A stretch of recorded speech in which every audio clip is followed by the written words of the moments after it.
What do these satellite images show?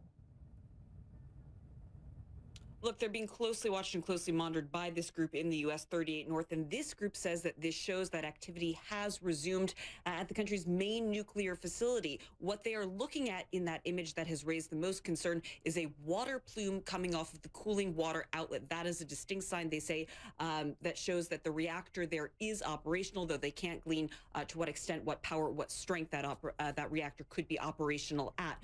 But this is a clear step forward if you compare it to previous satellite images that 38 North had released earlier this month. Those images suggested to the analysts at 38 North that preparations were being made to make that reactor operational once again.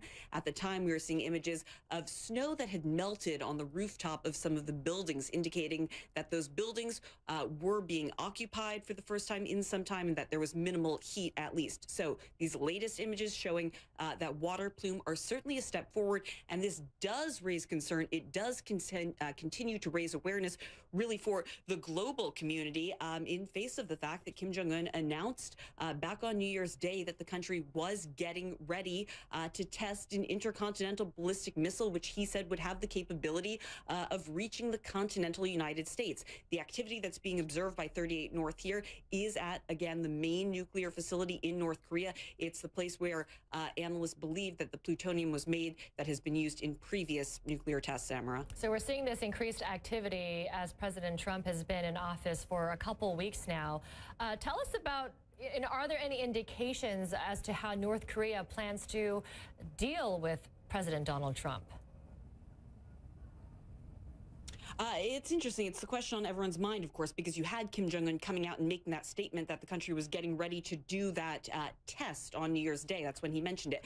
No clear timeline on when that test could happen, but there are sources in both in the U.S. and also in South Korea who have indicated that they feel that, those tests, could be very well prepared for the next couple of weeks, for the next couple of months, that this is something that Donald Trump could face early on in his administration, an early test of this administration.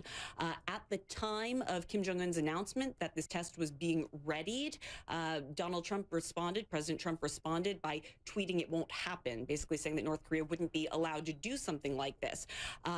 It is not clear yet what Kim Jong-un's move will be, when he could be ready to launch this test. But what you do have coming up is the fact that the Secretary of Defense, Secretary Mattis, is making his first trip overseas to South Korea and Japan this week. That is meant to reassure allies of the commitment of the U.S.